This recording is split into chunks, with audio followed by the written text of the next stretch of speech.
नमस्कार दोस्तों, मेरा नाम शबनम है। मैं वाराणसी जिले के चोलापुर ब्लॉक से हूँ। मैं वीडियो वॉलंटियर में पिछले 7 साल से सामुदायिक संवाददाता का काम कर रही हूँ। मेरा जो काम है समुदाय की समस्या को उठाना और उस पर बदलाव लाना, ताकि मेरे समुदाय में रह रहे लोगों का जीवन बेहतर हो सके।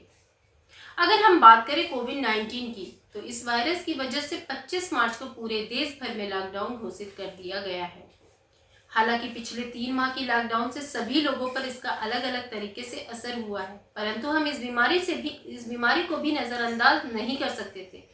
इस बीमारी से बचने के लिए भी हमें ठोस कदम उठाना जरूरी था, परंतु इसका सही तरीके से, पूर्ण रूप से, बिना किसी को ज्यादा समस्या हुए इसके लिए सही कदम उठाए गए होते तो आज हालात बद से बदतर नहीं, काफी बेहतर होता। परंतु ऐसा हुआ नहीं, कुछ भी नहीं हुआ। सरकार सभी परिवारों में पर यूनिट 5 kg राशन दे रहे हैं, पर जिसके पास राशन कार्ड नहीं है, राशन कार्ड में उनका नाम सम्मिलित ना होने से तमाम ऐसे परिवार हैं जो भूखों मर रहे हैं। पिछले महीने जब हमने रिपोर्ट की थी तो 10-10 दिनों तक चूल्हा हमारे समुदाय के लोगों में नहीं जला था। तमाम ऐसे परिवार थे जिनके घरों में 10-10 दिनों तक चूल्हा नहीं जला था, उनके घरों में कुछ भी खाने पीने को नहीं था, और वो आए दिन खाने पीने की समस्या को लेकर जूझ रहे हैं। माइग्रेन वर्कर की कहानी जो हमने पूरे देश भर में देखा कि किस तरह से लोग भूखे प्यासे नंगे पांव महीनों महीनों का यात्रा तय करके अपने घरों को पहुंच रहे हैं, और उनके परिवार वालों में भी यही समस्या हो रही है। खाने पीने को लेकर वो भी जूझ रहे हैं।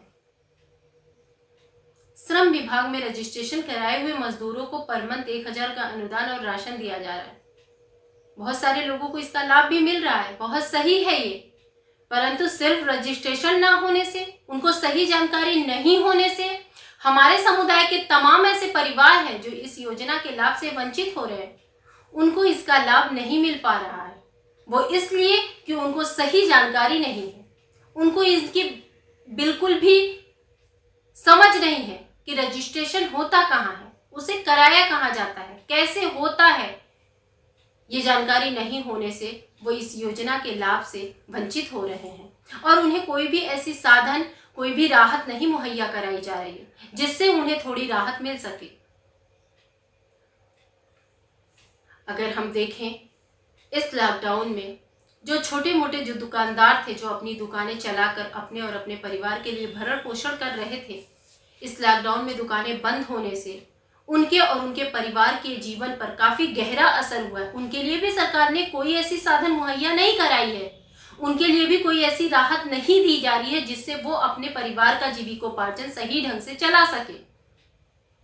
उनके लिए वही एकमात्र साधन था, दुकान ही चलाकर अपने और अपने परिवार का भरण पोषण कर रहे थे। पर जब दुकानें बंद हो गई, वो उसी पे आश्रित थे और वो त्राही त्राही हो गए। इस लॉकडाउन पे उनके और उनके परिवार पर कितना गहरा असर हुआ है, ये कहना बहुत ही मुश्किल हो रहा है।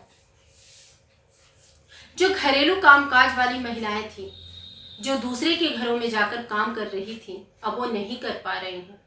एक तो ये लॉकडाउन, दूसरी ये बीमारी छुआछूत, वायरस का खतरा, इसलिए उनको बिल्कुल भी काम नहीं मिल रहा है, और वो उसी काम से अपने छोटे छोटे बच्चों का जीविकोपार्जन कर रही थी। ऐसे तमाम महिलाएं थी जो घर के बाहर जाकर कुछ न कुछ काम कर रही थी, पर अब वो नहीं कर पा रही हैं। इसी प्रकार से इस लॉकडाउन का असर सभी लोगों पर अलग अलग तरीके से हुआ है, परंतु जो नीचे तबके के लोग थे, जो गरीब और वंचित समुदाय के लोग थे, उनको इसकी मार सबसे ज्यादा पड़ी है। जो बच्चे अपनी शिक्षा को लेकर कितने जागरूक होते थे, कितने चिंतित होते थे, वो इस वायरस की वजह से अपने शिक्षा से वंचित हो रहे हैं, और आगे कब तक होंगे कहना बहुत ही मुश्किल है।